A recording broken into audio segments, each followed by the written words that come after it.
மர்மமான முறையில் தலைமறைவாக இருக்கும் முஸ்தபா ஹமேனி சர்வதேச புலனாய்வு அமைப்புகள் வெளியிட்டிருக்கின்ற மூன்று முக்கியமான கணிப்புகள்.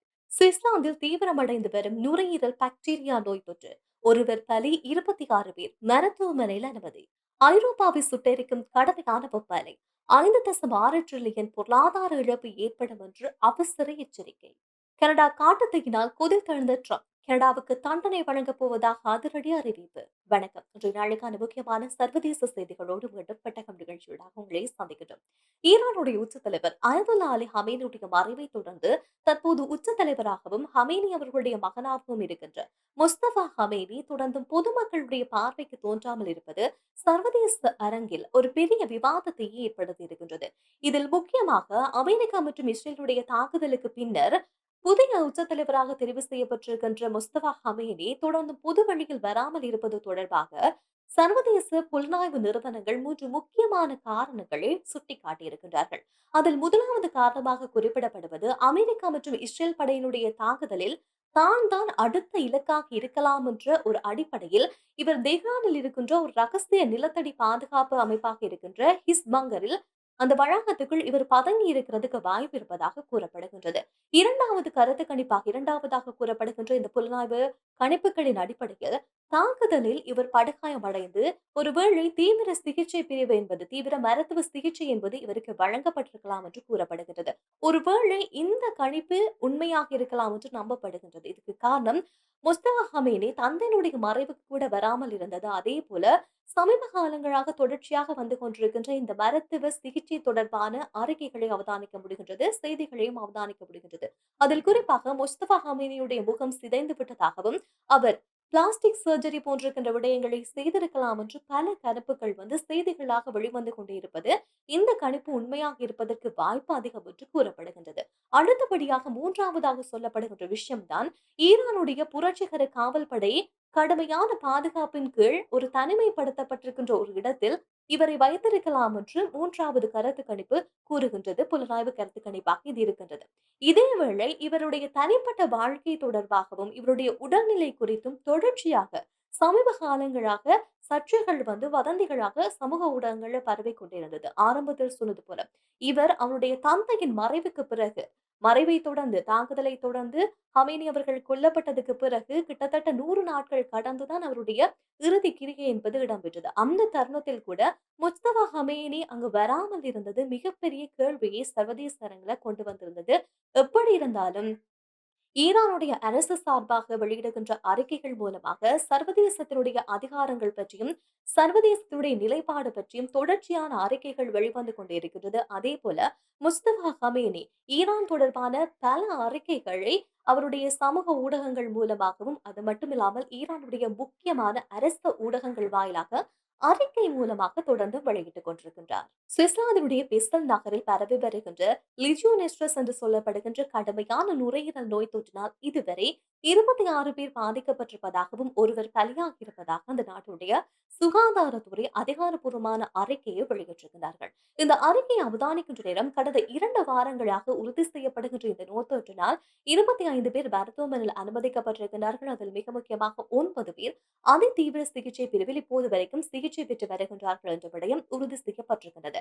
இது முக்கியமாக யாரிடமிருந்து இந்த நோய் பரவி இருக்கின்றது என்பது தொடர்பான ஆய்வுகளை இதுல குறிப்பிடப்பட்ட ஒரு விஷயம் என்னவென்றால், இது மனிதர்களிடமிருந்து மனிதர்களுக்கு பரவுவதை விட பாதிக்கப்பட்ட நீர்த்துளிகள் இல்லாவிட்டால் ஆவியாகப்பட்ட நீரை சுவாசிப்பதன் மூலமாக இது மனிதர்களுக்கு பரவக்கூடிய லிஜியோனல் என்கின்ற பாக்டீரியா வகை மூலமாகத்தான் இந்த தொற்று பரவுகின்றது என்ற விடயம் உறுதி செய்யப்பட்டிருக்கிறது. இதன் மூலமாக இது எங்கு ஆரம்ப புள்ளியாக இருக்கிறது என்பது ஆய்வு செய்யப்பட்டிருக்கிறது. அதன் அடிப்படையில நகருடைய மையப்பகுதியில் இருக்கின்ற வணிக வளாகங்களில் பயன்படுத்தப்படுகின்ற குளிரூட்டல் கோபுரங்கள்ல இருந்து இது பரவி இருக்கலாம் என்ற சந்தேகத்தின் அடிப்படையில் இது தொடர்பான தீவிர ஆய்வுப் பணிகள் முன்னெடுக்கப்பட்டிருக்கிறது. இதில் 10 வசதிகள்ல 8 இடங்கள் மிக மோசமாக, அதாவது அதிக அனுமதிக்கப்பட்ட பாக்டீரியா அளவை விட அதிகமாக இருந்தது கண்டுபிடிக்கப்பட்டிருக்கிறது. இதில் இன்னொரு முக்கியமான விஷயம், 2 கோபுரங்கள் உடனடியாக மூடப்பட வேண்டும் என்ற அறிவுறுத்தல் விடுக்கப்பட்டு அது மூடப்பட்டிருக்கிறது.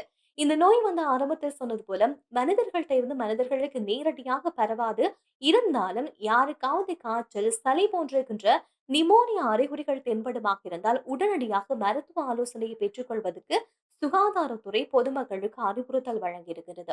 அதே போல நோய் பரவலுடைய தீவிரத்தை கட்டுப்படுத்துவதற்காக பிற நீர் ஆதாரங்களை தீவிரமாக ஆய்வு செய்து வருவதாக பெசல் நகருடைய சுகாதார அதிகாரிகள் குறிப்பிட்டிருக்கிறார்கள். ஐரோப்பிய கண்டம் முழுவதும் நிலவி வருகின்ற கடுமையான வெப்ப அலை காரணமாக மக்களுடைய இயல்பு வாழ்க்கை பாதிக்கப்பட்டதுடன் மின் உற்பத்தியும் குடிநீர் வசதியும் மிக கடுமையாக பாதிக்கப்பட்டிருக்கிறது.